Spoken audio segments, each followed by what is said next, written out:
Hello and welcome to another episode of Soul Nectar Show, that show where we talk about all things essence, where we gather around the campfire and we share our story of connection to that which is bigger than us, to the great mystery beyond the veil, those breadcrumbs that synchronistically lead you into a new understanding of yourself, that new realization. I'm your host, Carrie Hummingbird, and I love these conversations. I just love gathering around the campfire, and I love hearing different people's stories of how the Great Spirit has interacted with them, how they've connected with the Divine Mother Earth, how they've found out who they really are. And whatever that looks like, whatever words, God, Source, Creator, Spirit, you name it, it doesn't matter. It's all the same thing. All is one. It's all that is. So I am excited to introduce you guys today to some beautiful new souls. And before I do that, though, I want you to just take a moment and think about your own journey, your journey of awakening, who you are, what you're here to do. Where are you at with that journey? Where are you at in that moment? And if you'd like some support and community and holding hands and walking along the fire, well, you're going to have some people here you're going to hear from. And if you want to call with me, you can look me up on my website, get a chat going on very easily from there, carriehummingbird.com, Kerri, hummingbird.com. Would love to hear from you and find out more about you. Okay, so today, though, let me just tell you about who you're going to meet. These ladies I interviewed with on Sense of Soul, and we just had a fantastic conversation. It was profound, just the commonalities and the various experiences we've shared in common, the things we've gone through. And so I was like, well, I want to interview you ladies. I want you to come on my show because I want to find out more in depth about your story of awakening and your messages. So they said, yes, this is great. They didn't probably say it exactly like that, but something like that. So I want to introduce you to, we have two guests, Shanna. Shanna Vavra is an intuitive, a Reiki master teacher, a coach, a co-host of Sense of Soul podcast, and a co-host of Sense of Soul.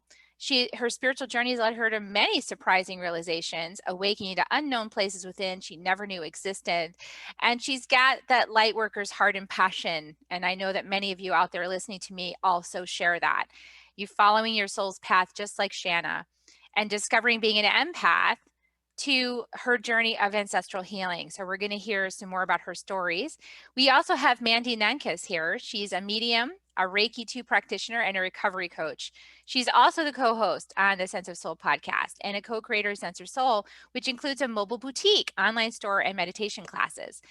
And she's a 2-time NDR messenger and light sharer. So we're going to find out what light sharer means from Mandy's perspective today. And you're going to hear her raw and vulnerable story of awakening. It's going to rock your world, and it's going to rock mine. So I'm just going to sit back with my movie popcorn and just, enjoy this story. I love that. Yeah. All right. So we're going to start with Shanna. Shanna's going to tell us a little bit about her story. Well, thank you so much for that warm welcome, Carrie. We feel the same way. We had such a great time when we had you on our podcast. And thank you so much for inviting us onto your podcast. I'd like to say that I'll have to start off when I was young, because this is something that I realized that I didn't know at the time. And this wasn't supported, but that was being an empath. So looking back, I feel sorry for my younger self. I see now so much of this in children. I see it in my own children. And this is something that I grew up thinking was really just stress. It was just over emotional, too sensitive.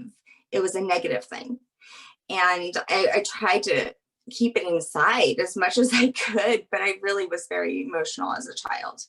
And I also was very sensitive to energy. So sensitive to my parents' energy, what's going on in their lives. Well, I didn't know what was happening in their lives, but I could sense it and I could feel it and I carried it. And growing up, that kind of, intensified. And the more it intensified, the more I was sensing this strange feeling in my chest. And I thought I was having heart attacks, and I didn't have a word for it, but it was anxiety. It was building up and all over my body. And I was diagnosed with anxiety, and I was given medication and was on it for several years, like over 5 years, you know, a good amount of time. And I became a young mother. I have 4 children, but before I was even 30, I had 3 children. I had my first at 21. And, you know, I'm from that Southern family that you're just supposed to take care of your kids and there's no you involved, faith, family, friends. That's it. There's no you. So I jumped in and thought, you know what, I'm just supposed to be this great mother and take care of her children. And in that, I lost myself, totally lost myself. I wasn't feeling anxiety so much because I was very heavily medicated. So that was good. But then it got to the point where I seriously remember there was times where the kids were like outside in dangerous situations. And I'm like, hey guys, you might want to like get off the top of that roof, or, you know, just no emotion, nothing. I couldn't even cry anymore. And that was not me. And so I got out of a bad relationship like you. I had got divorced and started all over. And at that point, I felt free because I was like, oh, good. I get to do the things that I've always wanted to do. I went to school to be a massage therapist, which was wonderful. I finally was choosing myself and to do something. And then I start working with people. Well, you know, being an empath, this can be dangerous for body workers. And you all should realize this now if you haven't. If you're not protected, you could easily start taking the physical symptoms from people. So this is what happened. So now, you know, I got a whole new diagnosis of fibromyalgia because I broke down all the symptoms I had. Well, they were very much real. I had a lot of pain.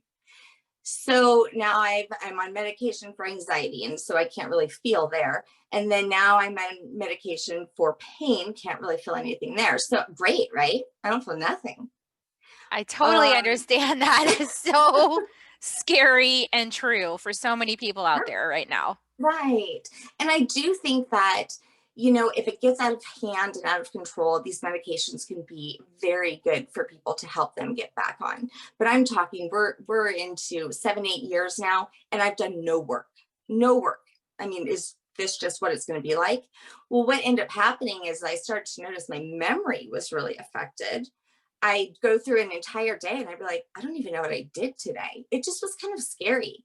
So I started to talk to my doctor and I said, look, you know what? I might want to try to get off these pills and just maybe do some like therapy or something I had never done before. So I did years of therapy. I did, of course, but then they diagnosed me with something as well. They, you know, another diagnosis. I have more labels ADHD. and more reasons for medicine. Yeah. Yes, got a whole new diagnosis and more meds. I was diagnosed with ADHD, but they suggested that I do some mindfulness classes, which was great. However, I really sucked at it. I was like, I can't do this. You just told me I have ADHD, you know. But in those moments, I had found in the stillness when I was able to really be the witness to my thoughts, I heard some very negative things about myself. And that was the very first time that I ever realized how I was speaking to myself. I would never speak to you, Carrie. I wouldn't speak that way to even to a stranger. I would never tell my daughters anything like that. You know, I just, you know, you suck at this. You're, you know, this is a waste of time. Like, you're not worth this. You need to be at home taking care of your children. That's the kind of stuff that was going through my mind. And that is what kind of pushed me to do some more inner work. And I became very protective of this new space that I found for myself. So then that kind of led me to discovering my own energy. And with that, I wanted to learn more. So being a massage therapist, it kind of led into, oh, you know, I already was doing some energy work. I did cranial sacral therapy, some acupressure, you know, shiatsu, but I started Reiki. And then I went all the way through and I became Reiki master teacher. Now with that was amazing because as I went through each chakra, different things inside of me were clearing out, were opening and awakening. And I learned so much about myself. And in fact, I learned stuff I never even knew existed or needed to be healed. But that's basically how it went. And then it was just, part of the journey, especially like when I was in the throat chakra. Part of that was using my voice and spreading that and helping others and letting people know, oh my God, I've been there. You're not alone. So, we started Sense of Soul. Mandy and I have been friends since we were 15. So she was going through her own story, which you guys won't be, it's just like a shocking, amazing story. And it's completely different than mine, which is exactly why we like to share our stories, because everyone comes from a different place. No one's journey is the same. And I love that, because we are all unique individuals. We're all unique souls, and we all have a unique journey. None of it's the same. None of it goes the same way. None of it, everything has its own timing. Oh gosh, so many things you said right there. I know we're going to pick up the thread again when after we hear from Mandy. Beautiful share. Thank you for the timeline and just like the sequence. I think that's really powerful. Like the key realizations you made at each step. I could completely relate to many of those realizations you made. Like, and we'll go into this after, but one of the things is like, wow, I can't remember anything that's going on. And this is one of the main, I don't know, regrets, I guess, that I have with my kids growing up, is that during that time, for 15 years, I was on those pills. So I don't have a lot of really powerful memories of being with my kids because I'm on these medications. And because I was so inner focused on my own, stuff. Like it was so hard to parent and go through my crap at the same time. But there's no mountaintop on this particular journey. We're down in the street level. Woohoo! With awakening. So thank you so much for sharing that, Shanna. We're going to circle back to so many of those topics. I know we are. Yeah, you're welcome. Okay, Mandy, tell us a little bit about how you woke up, because apparently it's really different than how Shanna did. And since I know some insights, I know that's true. Yeah, I wish it was all butterflies and roses, but it wasn't. You know what, Carrie, thank you. I want to take this opportunity for, having us on. Thank you very much. I will say, if it was an actual campfire, Shanna would not be here because she hates camping. So, but I would be there with you. Well, it's a metaphorical campfire, so I think we're okay. I love camping. Nature is a huge part of my story. So my story is, when I was young, I was brought up in just a loving, amazing family. My dad was a truck driver. I had two brothers. My mother ran a daycare out of our home. I was constantly surrounded by other children. I have a lot of really good memories as a child.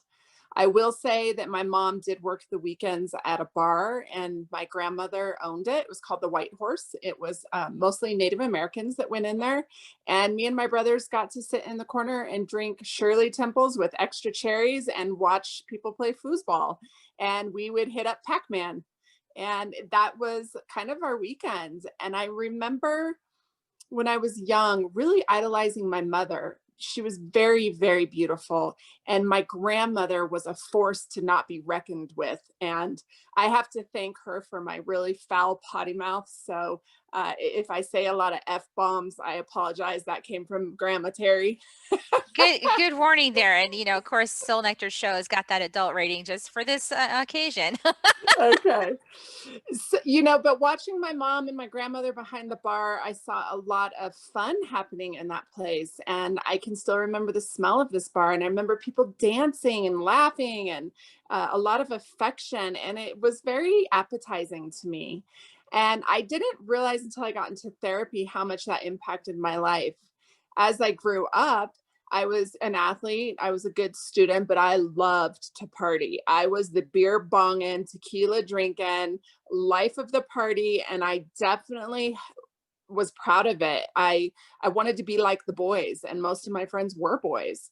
I dated an older boy at a young age. That led me to dark places. I found that I was putting myself aside, just like my mother did her whole life, and always was taking care of everyone else. And what I was doing was not loving myself. So I found myself constantly in abusive relationships with men.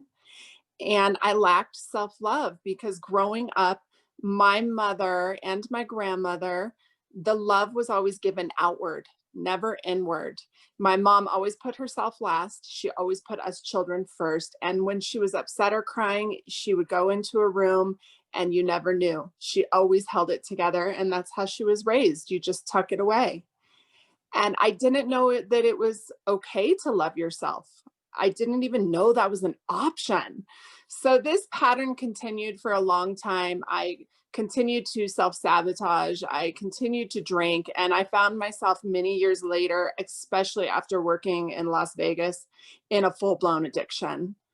I will say that God tried to wake me up when I was 18. When I was 18, I had no self-care, which landed me into a complete asthma attack at the age of 18.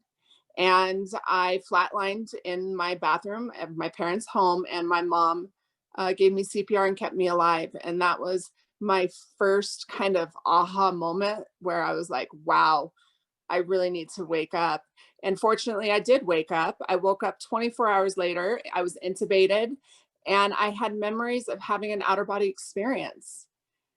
And it was in that moment that I realized, wow, there must be something bigger than me, because I just experienced death and I saw myself lying on that gurney and I saw these paramedics and firemen working on me. And so that was really that first spark of, whoa, there must be something else. And I had grown up in an atheist family. I knew nothing about religion. My parents always felt like, if you want to know, you should go search and figure it out yourself. So at that point, my life was changed. I remember coming home and from the hospital, and that next day I was laying on a blanket in my parents' backyard, and for the first time ever, I was present. I could see the trees moving and breathing. I could see the leaves almost like speaking to me. I could hear noises that I'd never paid attention to before. I was just in this place of serenity. And even though it only lasted a short period of time, my soul got a grasp of it. Now, I wish I could say I turned my life around from there, but I actually didn't like how I felt after that experience. I felt different. I felt even more like I was taking on other people's energy and feeling not only the earth's feelings, but feeling people's feelings. And so my addiction really got fed from there even more. I was a good person, but I just loved to party and I loved that atmosphere. It's important for me to tell you that in 1994, one of the firemen that saved me, I became good friends with, and his name was John Woodruff Sr. And I went to the fire department to thank them. And I got to also get a real dose of reality at just how far gone I was, because they gave the insight on what really happened. So huge event in my life. I went on, like I said, to Las Vegas. I cocktailed in a strip club out there, which was not aligned with my soul. And I needed money though, because I was a young single mom like Shanna, and I was desperate.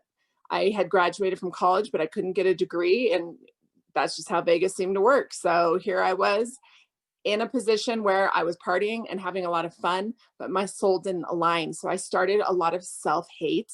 A lot of just not feeling like a good person. And I really feel like that was my start of my rock bottom.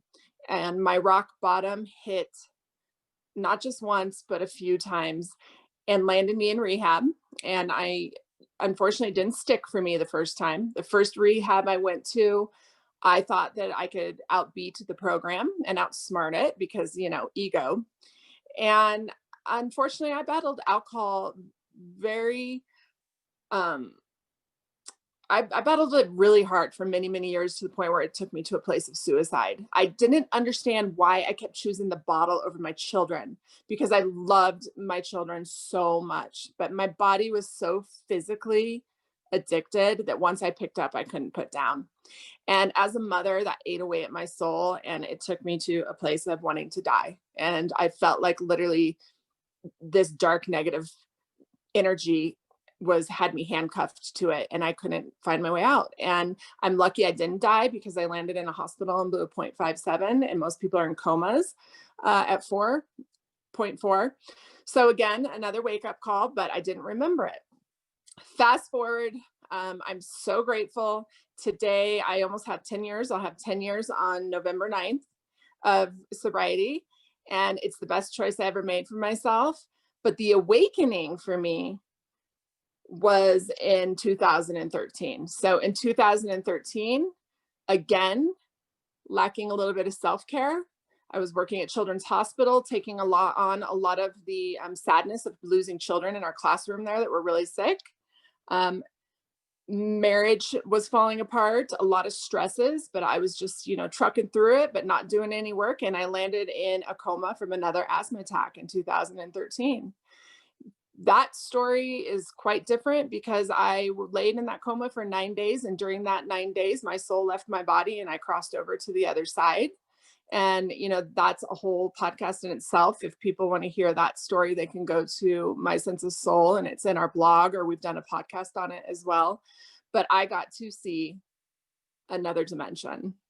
And after seeing it and experiencing it, there was no going back. And I believe that my soul was in a dimension where I touched the highest vibration that could ever be touched and be part of a vibration, oneness with a vibration of God, of source, of love. And when I returned, I was forever changed. And I also got to see my younger brother in that death, who passed away in 2007. So, I mean, just a beautiful story. My organs were shutting down. My body was in rigor mortis. They brought my children in to say goodbye to me. And I think that was the turning point. My brother told me that I needed to get back for my son. And I don't remember coming back into my body. But when I was awake, I had an angel with me, and she kept me calm, and she was beautiful. And 7 days later, when I left to go to a rehab because I had to learn to rewalk and talk, she was still there. And she was beautiful. And she waved goodbye to me in the hall as she was holding another woman's hand. And so after that, I was changed. My ears were ringing. I had joint pain. My hands would cramp at night. I was constantly getting woken up at 3 a.m. Noise would really bother me. My music taste changed. The people I wanted to be around changed. My hobbies changed. And I'm calling Shanna like, what the fuck is going on? They just diagnosed me with fibromyalgia too. And she's like, what? How do we both have fibromyalgia? So we started diving in, looking at our symptoms. I was highly medicated, told I had trauma, PTSD, which I'm sure I did. I did EMDR, but we had so many similar symptoms. And we started hearing about this thing called a spiritual awakening. Well, guess what? Everything that was described and everything we were hearing from other people, we were experiencing. I liked more alone time. I felt one with earth. I felt like I valued mindfulness more. I wanted to know more. I couldn't get enough knowledge. I was just beaming with energy. And all of these symptoms started kind of going away once I quit resisting it and embraced it.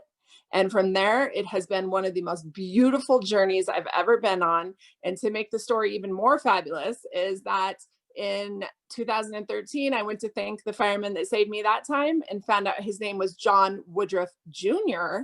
So his father, John Woodruff Sr., saved me 18 years before. His father had passed away. I had moved 5 states, moved back to Colorado, and his son happened to be on that call and saved me. And his father was the first spirit that came to me and started giving me messages. And I relay them to John, and that's where my mediumship started. And now John and I are like brother and sister. Isn't that rad? Wow, that is powerful. Right? Wow. They're my guardian angels. So beautiful. So it was self-love. Self-love was where it started. Yeah, that decision, it's so interesting because it's like, as we talked about on your podcast, the second wave, which definitely you guys are in, like just no doubt, then it's like, it just so challenging in the lifetime, right? Like just so many freaking challenges. And then moving into the awakening process. So what do you think now about all those challenges? Like, how does that register for you now in your awareness? Like, what was all that about? Why did you have to go through all of that in order to wake up? Because we're both Tauruses. Stubbornness. Oh. You know what's funny is that I've learned a lot about that because, you know, I think that it's just wired in our brain that if you have fear, if you have stress, if you have pain, to freaking go the other direction from it, you know, that we don't want it. It doesn't feel good.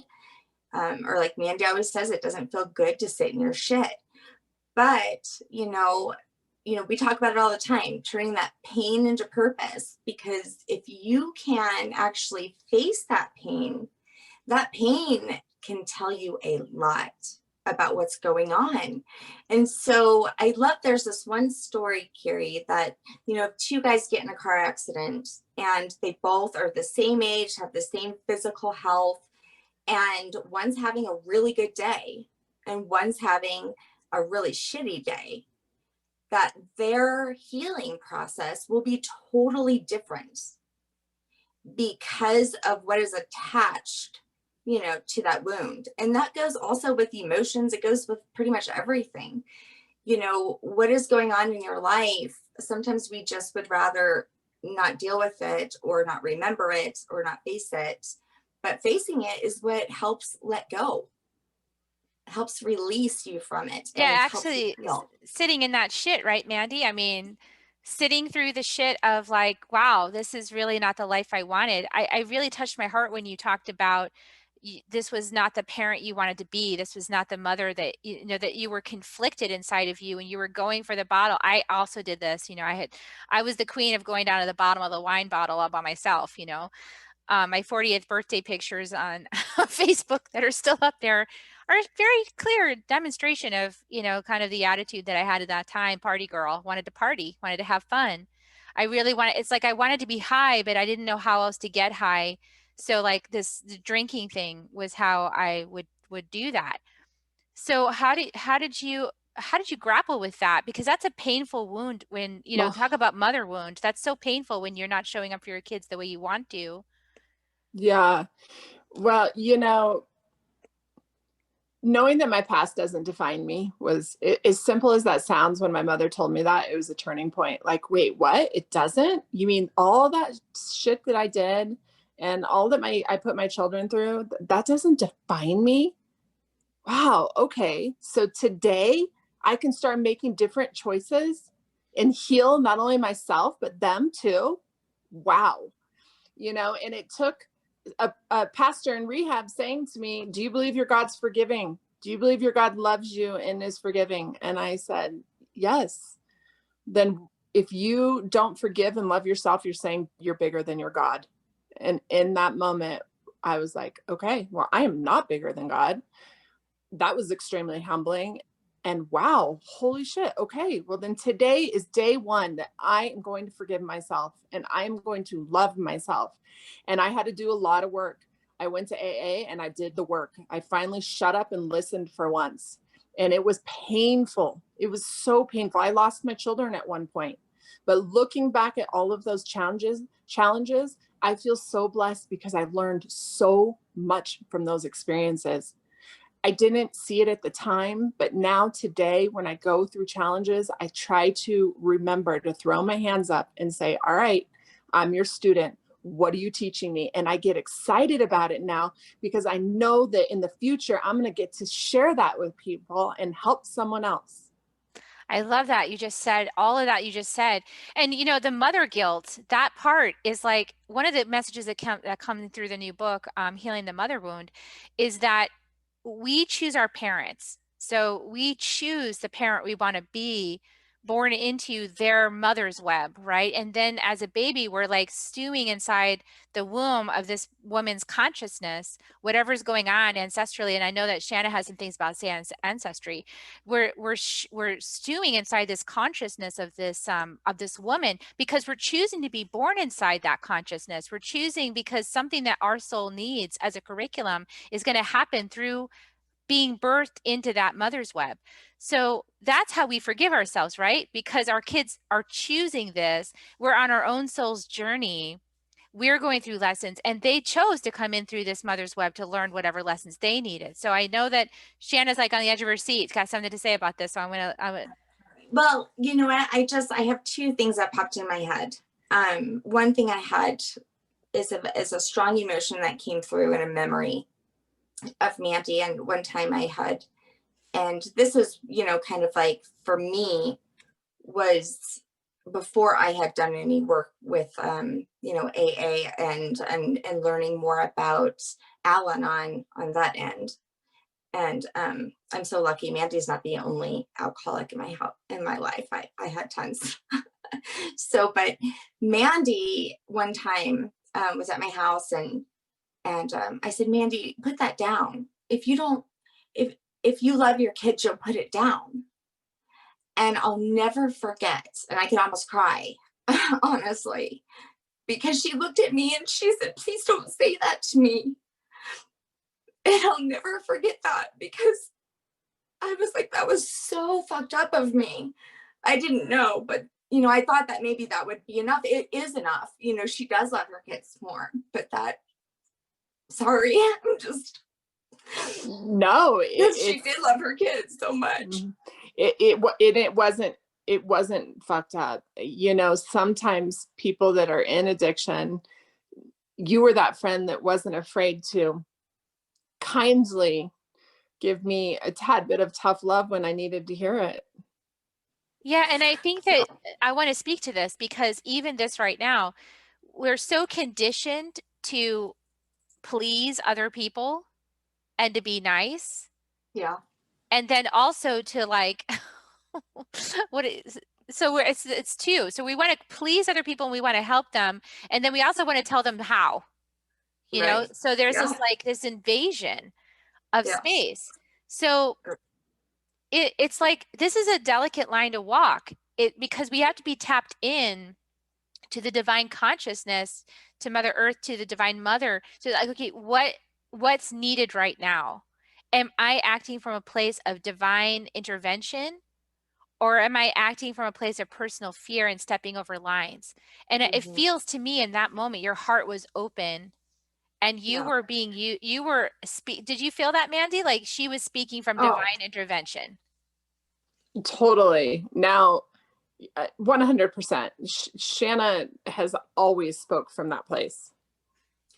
Well, and you know what? I've had a lot of work with Al-Anon too, and I would definitely suggest to any listeners, you know, as much as the alcoholic needs AA, your loved ones, if this is your loved one who is struggling, you need support as well. And there is a beautiful organization called Al-Anon. You could do it online, you could do it anywhere in probably every city, but it really is helpful.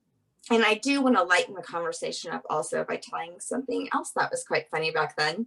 I had asked my mom, can you please come get my kids, you know, and my kids were probably in like elementary school age. And my mom, or my little girl, was like, what's the matter, Mom? And I was like, oh, and I was just frustrated. I'm like, we gotta go. Mandy fell off the wagon. And my little girl was like, oh my God. And she's like telling like her brother, she's like, Mandy fell off a wagon. And is she hurt, Mom? And I'm like, oh God, no, not that kind of wagon. Not that kind of wagon. Not that kind of wagon. I wish. Kids are so literal. So, well, you know what I think is really beautiful is that you two have been together for a really long time. You've known each other for a really long time, and that you're here for each other. And not only that, but that you're also aligned now. You've been on this soul's journey where you had your own, you know, addictions and limitations and problems and whatever, you know, challenges that you work through, your karma or whatever that you were working through. And now you've both made this transition into what I would consider to be more like your dharma work, like your growth work. And you've been together along the, and what's beautiful to me about this is that this is another aspect of healing the mother wound, because your sister supporting sister. And in our collective, we have such an issue with competition between women, competition and jealousy and all these other things between women. And somehow the two of you have managed to overcome that and be a support to each other. Talk a little bit about what aspects of your relationship do you think really helped you to be sisters for each other? probably the sheer fact that she's good at everything I suck at. So there's no competition when it comes to organization. I can't do it. And the same. Well, we've got some pretty amazing ties. You know, Shanna held my son when he was born, I held hers. Our sons are about the same age, our middle girls, you know, and then our young ones.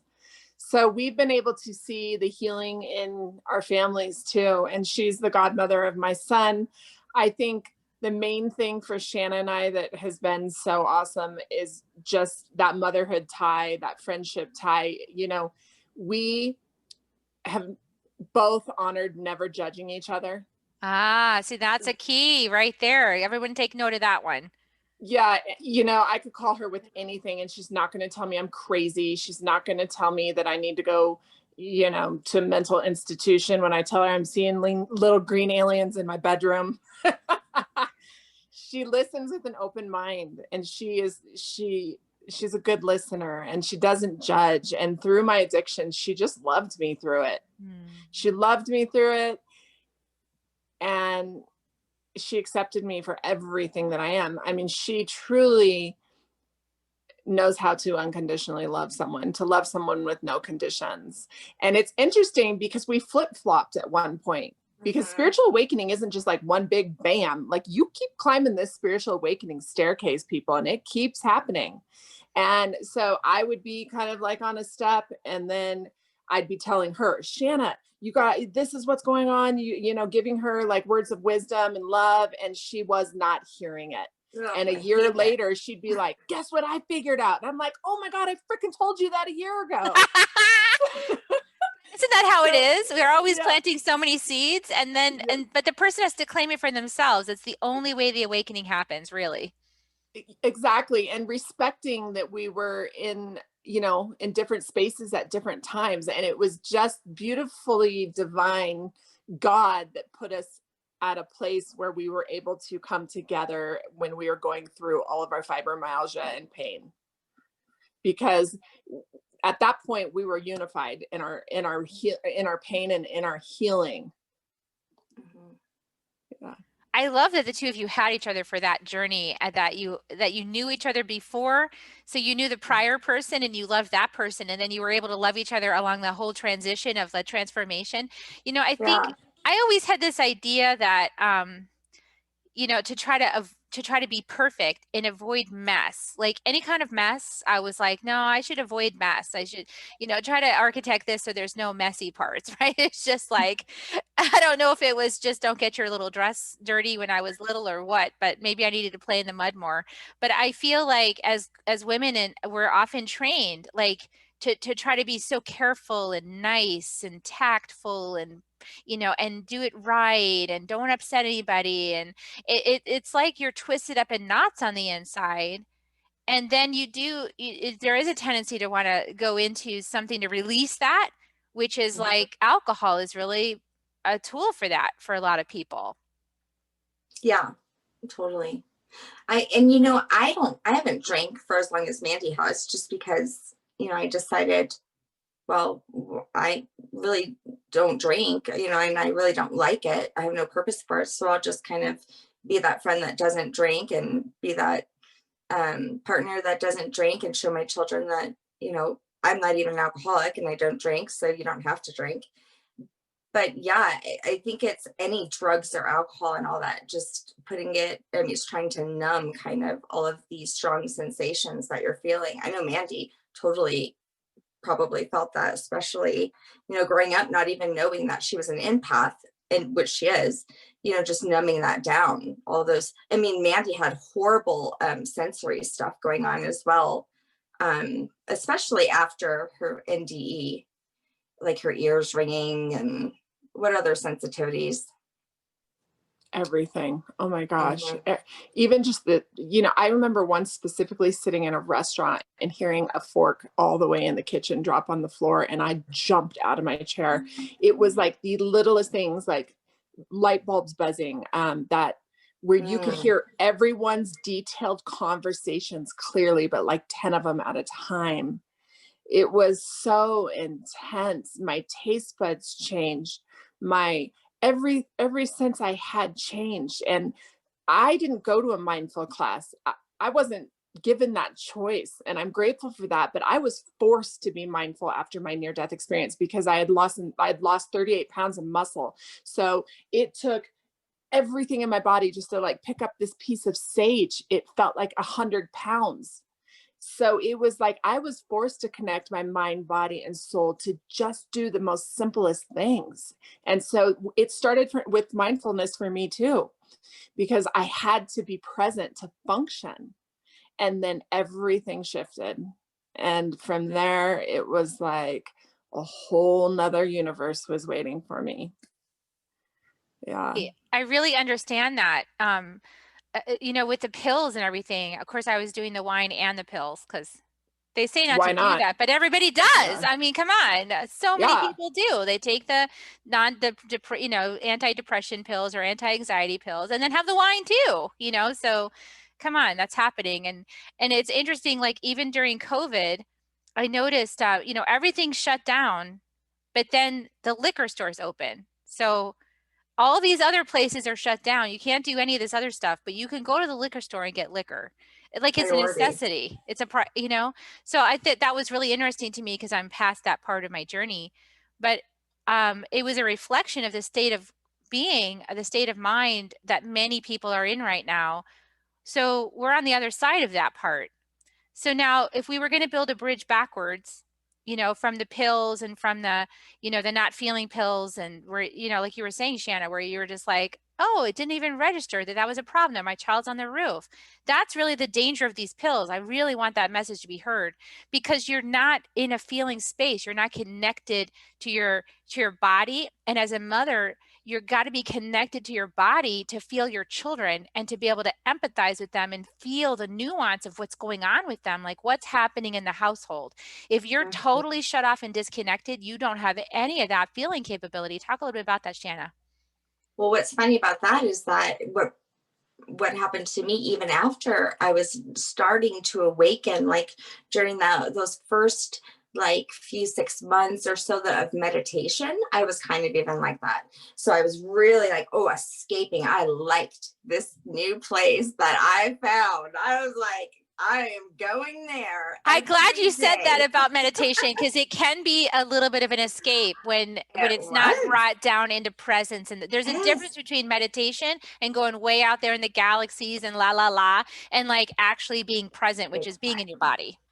Yeah, because I've never had a problem being in my head, right? Of course, there was a lot of thoughts there. Now that was the problem, kind of like getting them to move out. But once they did, I really enjoyed that. So meditation was, you know, definitely that first connection to realize, oh my gosh, I'm not just a body. I'm a soul, and this is all I need in my life is just to be so spiritual and so soulful, and I'm downloading all this information and knowledge, and it felt so amazing. I'm connecting with my spiritual gifts, and all of it was great.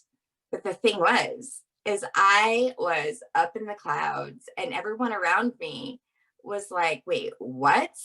Like, hello, we have to go to school there, Buddhist mother. Okay, I don't know what you're doing, but you need to come back down to earth and, you know, help me get my lunch together. I'm in kindergarten, you know. So I had to learn how to ground myself. And that for the first time in my life, because I think that I had always been a little bit spacey in my head, being, you know, just, you know, an empath, especially empaths, I think have an even harder time grounding themselves. And once I grounded myself, I had never experienced anything like that in my life. But that was the most difficult journey that I ever had, was actually doing that, because it was so far. When you think about like your chakras and how far away your crown is from your root chakra, you have to go through all the shit in between, which is the self-love and, you know, the discovery of, you know, your energy. And then when I got down to that root chakra, it was like, okay, you want me to revisit the past? I just now figured out how to be present. Like, are you kidding me? I totally understand that.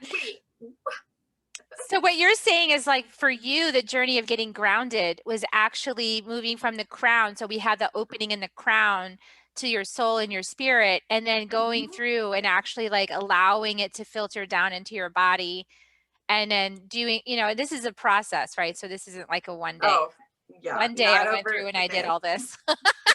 So then down in the root chakra is really that unfolding is the release of all the trauma, right? It's the release of all the feeling not safe, the feeling separate. Talk about your connection. Both of you talk about like, how was that for you when you got that root open and you connected with Mother Earth? How did that transform things?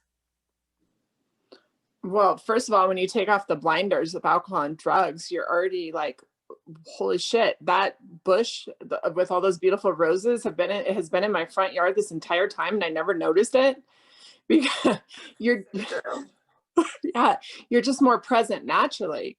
But then you add in the mindfulness and the meditation, and being rooted didn't feel comfortable for me, because I liked the party lifestyle and the clubs and moving and the cocaine and the staying up all night. That was what my brain was used to from when I was like 15 years old, that high life. So I had to really do some work on, how am I going to still get that?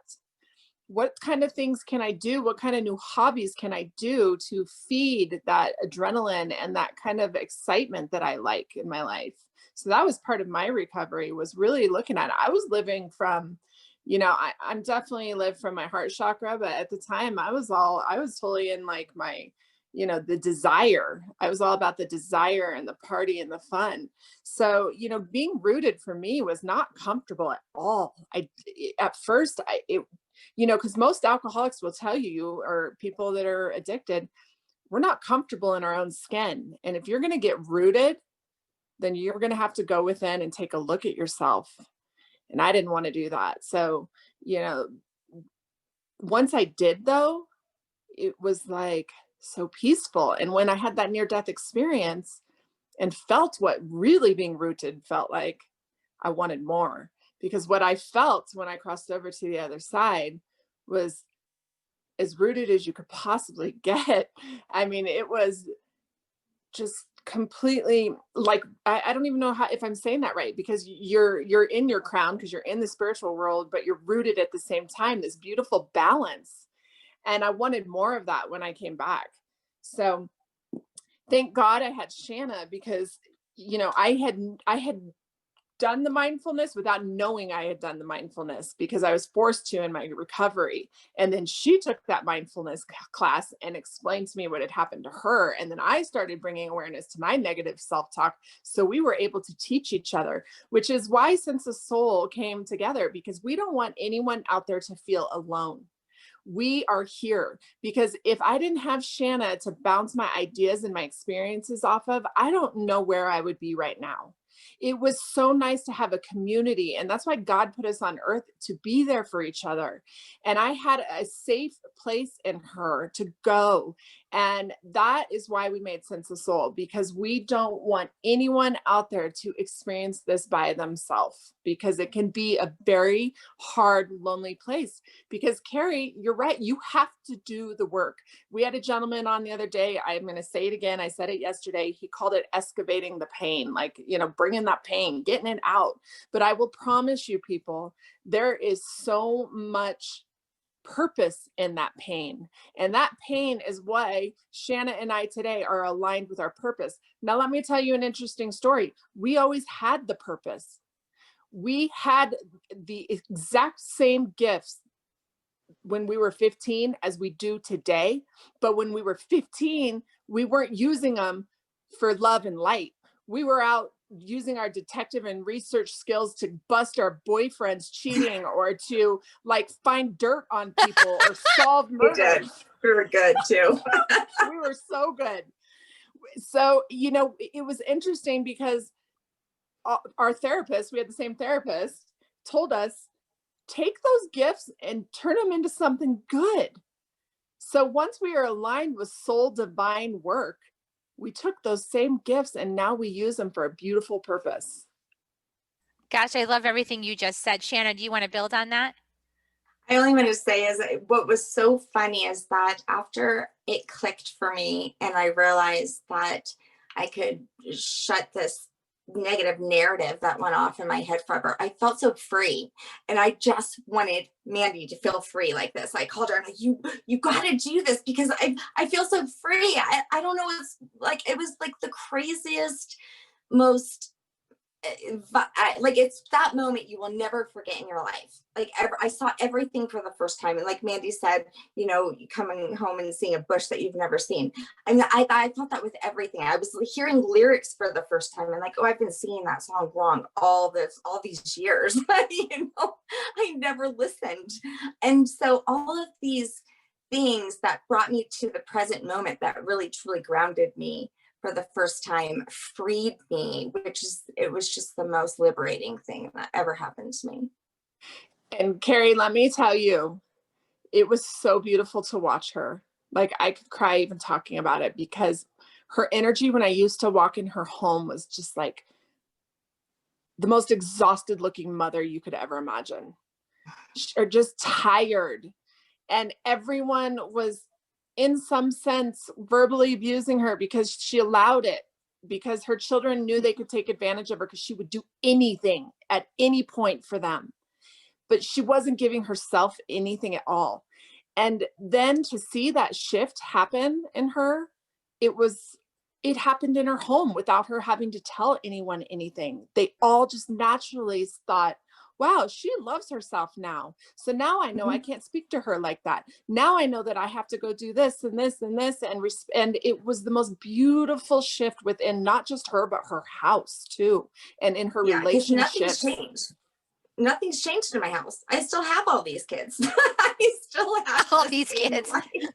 You know, I understand what you're talking about though, with the negative self-talk and with the self-deprecation and the pleasing and, you know, the constant doing for other people. And like that phrase of like, if you ever catch yourself saying like, I'm always lifting up these people, or I'm lifting up my husband, or I'm lifting up this person, or it's dragging me down. It's like, these are words that we say that actually are because it's what's happening in the energy. These phrases exist because as empathic people, those of us who are really empathic, got super skills like these ladies here and myself, like that, those empathic skills, we actually are filling someone else's cup. There is a cord going out. I want to tell this briefly. I want to tell this story. So I didn't really know this because when I was raising my kids, I was not aware like this. So only over the last 9 years, and now my youngest is 18. But I got remarried 4 years ago, so we got another chance because I have bonus kids.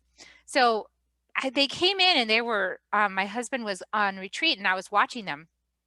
And as soon as he left, like the next day, I started feeling exhausted. And I was like, I feel exhausted. What is going on? I'm so tired. I mean, I knew I was leading a little summit that week and stuff, but still, I was like, I'm way more tired than I should be right now. And I started checking into it and I was like, I wonder if those kids are courting to me. And I went and I got them and I said, listen, close your eyes. Are you courting to me? Do you have like a tree trunk wrapped around me to get in? They're like, oh, and they realized they were. And I said, okay, let's be trees. And so everybody became a tree and instantly I felt better. It was like that. Wow. Because we're not meant to like fill everybody up from our little body. We're just meant to teach them how to connect with the earth. You know? I love that. Oh, yeah. I love that. Tree. Yeah, they got their roots wrapped around you trying to squeeze you dry. Well, you don't have enough to feed them. Like they have to go into the earth. What's interesting is that I really felt like I was doing my part. You know, I saw my mother, I saw my aunts, I saw my mama, you know, I'm from Louisiana. I thought that this is what I'm supposed to be doing. I'm supposed to be suffering. This is being selfless. This is good. I'm doing, you know, I'm being what I watched my whole life and that I looked up to. And so when I kind of broke free from that, that's, I think, probably where that liberation came from, where I was like, ooh, and then I looked at my daughter and I see her now and she's even stronger than me. I'm like, I don't know where you came from, but it stopped with me, right? It could have kept going. And, you know, I'll never forget. So, you know, there's so many examples in my life as a young mother and a wife, and my mom kind of trying to lead me and saying, well, aren't you going to feed your husband? you know, and I'm thinking, so yeah, I mean, he can get up and get his own food, but yeah, you're right. I should probably go and do that for him. I mean, like, what? No, you know, but that's, you know, and not everybody agrees with that. And some people are still, you know, there, but I broke that. You can get your own food. Yeah. She, I love yeah. that. And when you Yeah. when you start to do this is, you know, because there's different, now that I've been on this healing path, okay, like learned about courting, learned about being an empath, learned about the triangle of disempowerment and getting off of that, and learning how to take care of myself, teach my kids how to take care of themselves. Like now in this new vibration, it's funny because I won't just do everything for everybody. I'm like, okay, you need to learn like how to do this for yourself. Like with my sons, Yes. I was like, you need to learn how to cook because you're going to go to college and then you're going to go off and and if you don't know how to do this for yourself, what are you going to do? And all that time up until that point, I had been doing it for everybody. And then I Well, stopped when I started my spiritual path. I was like, no, I'm not doing yeah. that anymore. And everyone got mad and they're like, you're being abusive. It's like, I'm not actually. I'm helping you to learn how to take care of yourself. That's my job, right? Yeah. I wanted to say two things. You know, my mom is a wonderful mom and I respect the heck out of her. But I'm going to stop that, what I saw with me too. I tell my daughter, I'm exhausted. I need a break right now, or I'm crying because today was a crappy day. And I'm not afraid to let them know, like, I'm losing my shit right now. Because then they know when they get older, they don't always have to look all perfect and everything's put together, that it's good to release. I say when they cry, when my 6-year-old cries, good, get it out. It's so healthy, because the 2 times I died, I had no self-care. I had zero self-care. I gave myself to everyone else. And the second thing I wanted to say was, a lot of people who probably listen to podcasts and are seeking this awakening, they want us to tell them and show them how to do it. So just like you just said in your house, Carrie, where you're like, you have to let them learn themselves. You will give you all the tools in the world, people, but you got to do the work. There's no shortcuts. Well, and I think it's important to say that there's a learning curve for them. Okay. When it wasn't all beautiful in my house right away, because when I start saying, I need my own time, or I need my own space to do this, or I'm going to go get a massage, sorry, you'll have to find another ride, they were looking at me like, what? Wait, That what do you happened to me mean, too. no? That happened They to were me. like, you're Yeah. selfish. They called me selfish. I Yep. have never been called selfish in my entire life. And until those moments. And I couldn't believe that they thought it was selfish that I was going to choose myself, you know. And But that is yes, part of there's the a learning curve. transition. It Because if you can't say no, then your yes doesn't mean anything. It's just a false yes. Yeah.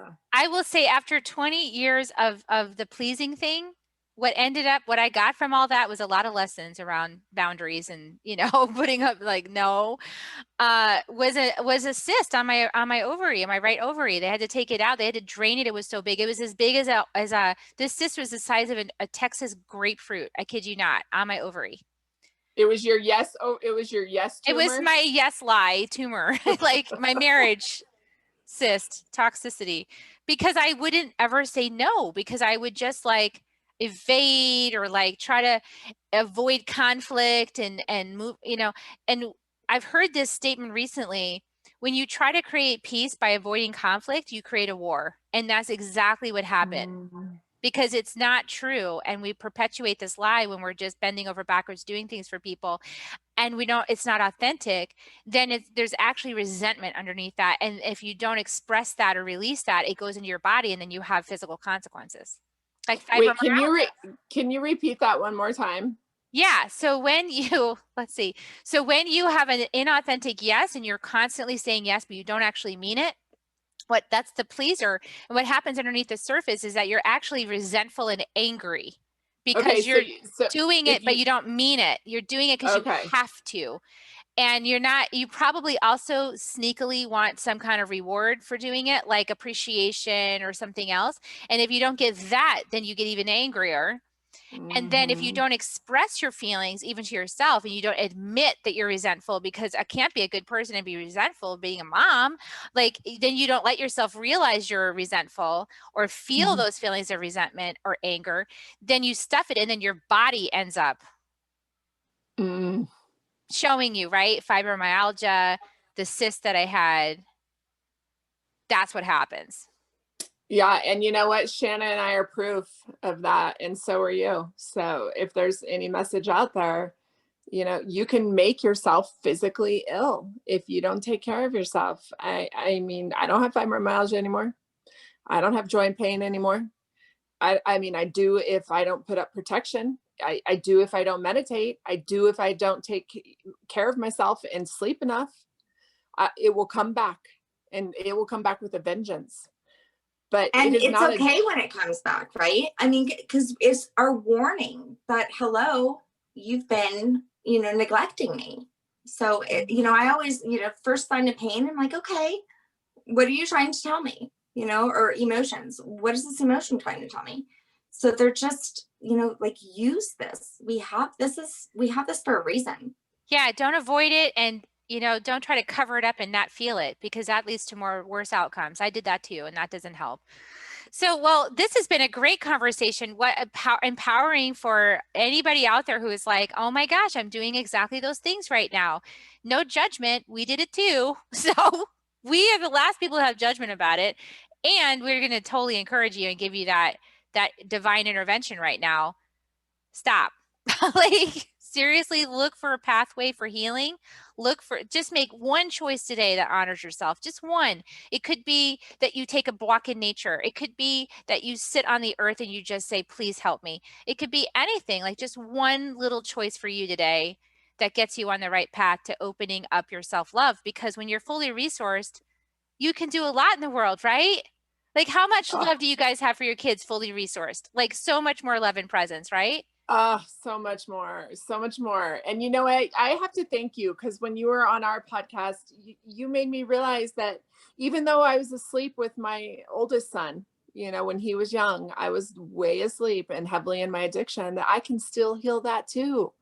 It was funny. It was interesting how my brain thought, oh, because I was asleep, now I can't do anything to heal him because he's already 21. No, when you shift, they shift.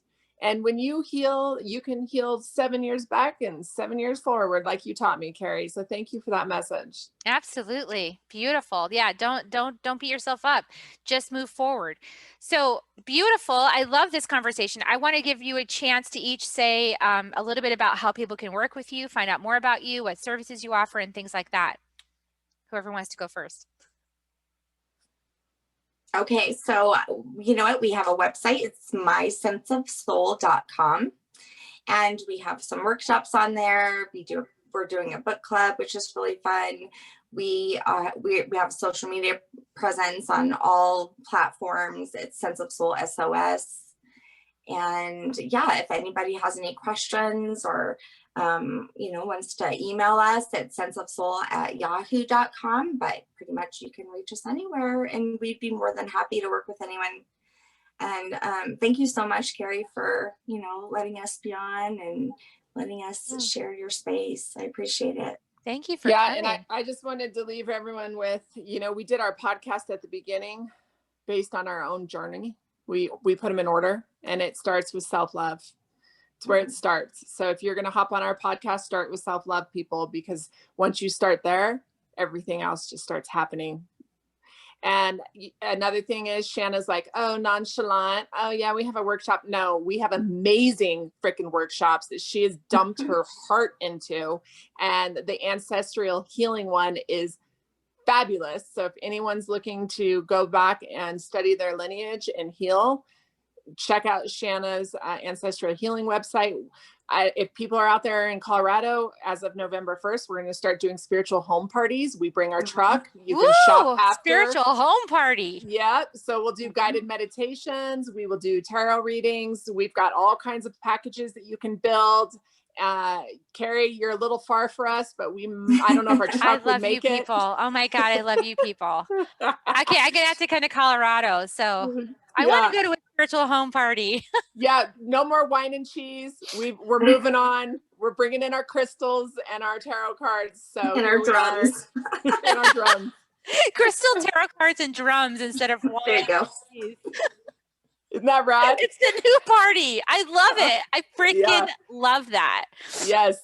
Beautiful. So yeah, thank you, Carrie, for having us on. You're just such a wise soul. I need to read your book over and over and over. It's so amazing. I actually just read it again out loud for the audibles, and I found several typos and mistakes. But I didn't beat myself up about it. I was like, there's always mistakes in a book. It's okay. Yeah.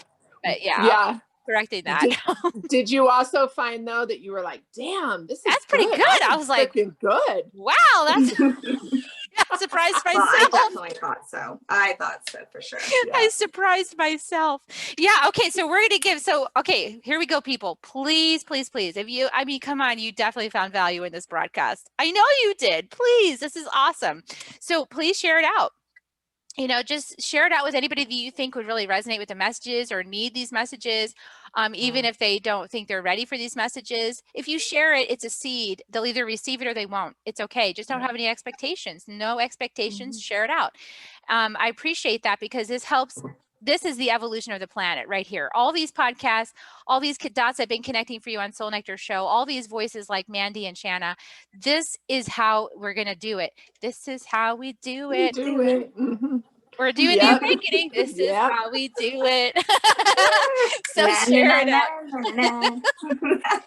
And here comes your kisses, everybody. So we're saying thank you in advance for the ratings on the show, and we're saying thanks in advance for sharing. And here comes your kisses. You ready, guys? Okay. Yep.